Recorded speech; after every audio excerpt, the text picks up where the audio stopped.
Dating. Not a fan. But you know, dating simulators can be the closest thing there is to dating without actually having to go out and do it for real, which can seem much more appealing to people like me who do not like people. Believe it or not, dating sims are more popular than you think. Don't believe me? Yeah, I guess that's fair. Either way, there's a seemingly endless plethora of different types of dating simulators out there. You can simulate dating anime girls, anime boys, evil anime girls, old rich chicken man, bubbles, birds. Anything you set your mind to, you can date. Virtually. I've never really played or wanted to play dating simulators. The closest thing I've come to developing any sort of connection with virtual beings is being best friends with Chief in Animal Crossing when I was 13. So I decided I want to see what they're like. You know, surely there's a reason the genre has roughly 22 million consumers. I mean, that's a few million short of the entire continent of Australia. You love bugs. But I didn't go out looking to play the generic normal games. I wanted to test the limits of game developers' creativity and find dating sims that were conceptually really out there. First on the table is speed dating for ghosts. As you can guess, we are starting out by dating ghosts. So how it works is you choose a room to go into, you have a few minutes to chat with a ghost until a bell rings, and another one sits down in front of you. There's 3 ghosts per room, and once you get the chance to chat with all of them, they all do another circuit, you can continue your conversations, and ultimately choose which one you want to go on a date with. I'm greeted by the speed dating receptionist Fran, who says, "We get all kinds of ghosts here. Nice ones, sad ones, spooky ones. It gets lonely being a ghost." And I say, "I like being alone." And Fran goes, "I've never met a ghost who doesn't need anyone. No one to talk to? It makes sense all this? I'm doing just fine, thanks. You don't even want to make a friend?" Nope. And that led to me leaving the speed dating for ghosts event. Well, okay, I guess I can't be myself in these games after all. So I lie, and I'm given the choice to enter one of 3 rooms. The room of palms, the room of liars, and the room of black.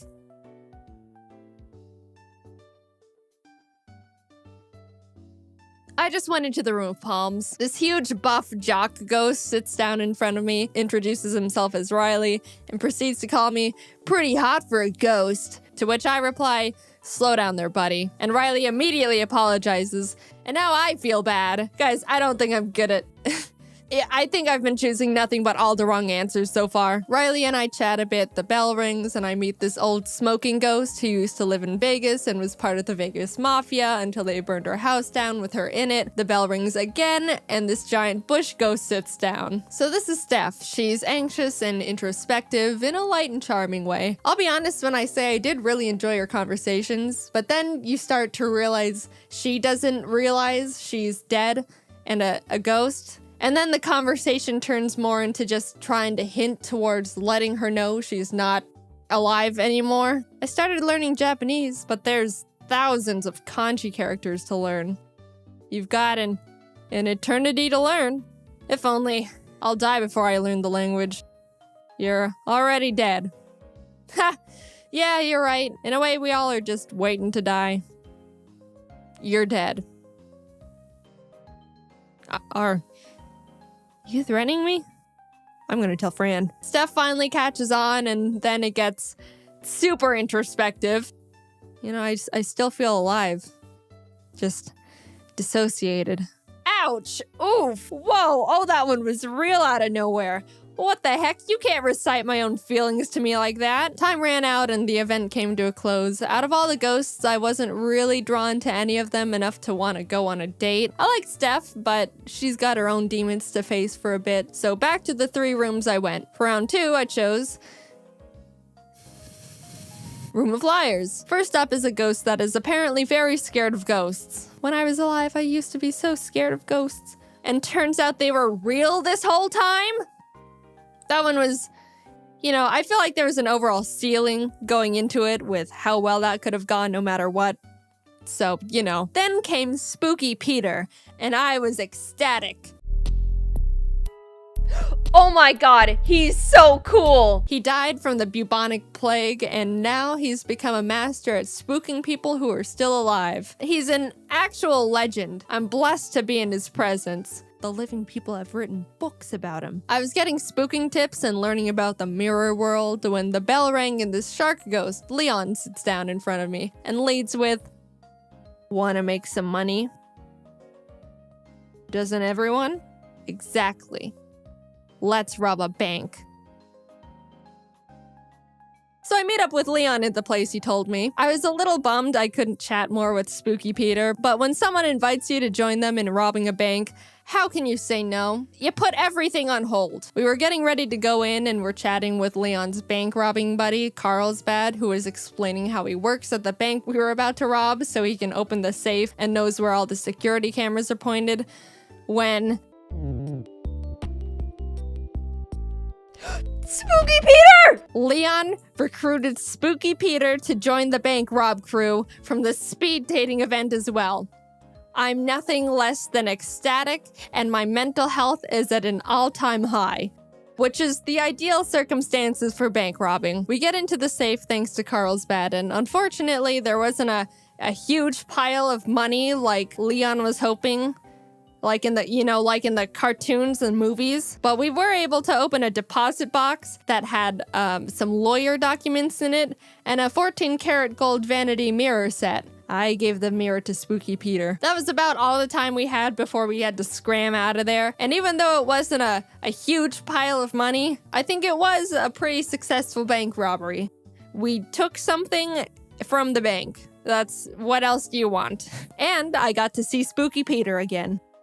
So, since I technically didn't go out on a date with anyone from the liar's room and robbed a bank instead, that leaves one room left to find my spooky ghost partner. Everyone in the room of black was very nice. There was a punk rock skater kid just looking to have fun with a new friend, a nice old pollen lady who makes jam for the living, and Gary. Hello? Narrow my own eyes at you. Oh my god. Okay. Hello? No. Bad breath? Please. I'm so sorry. Oh my god, this is embarrassing. I learned Gary's a vengeful ghost who was murdered at his office job, but doesn't remember how, why, or who did it. So naturally, I go along with him to find his murderer and avenge his soul. Turns out Gary was the murderee and stabbed his work partner and then was shot by the police. Well, he was very nice to me. Speed dating for ghosts. I made a lot of friends, but no virtual ghost could win my heart. So let's move on to The Bachelor. You know how The Bachelor works. This is just that.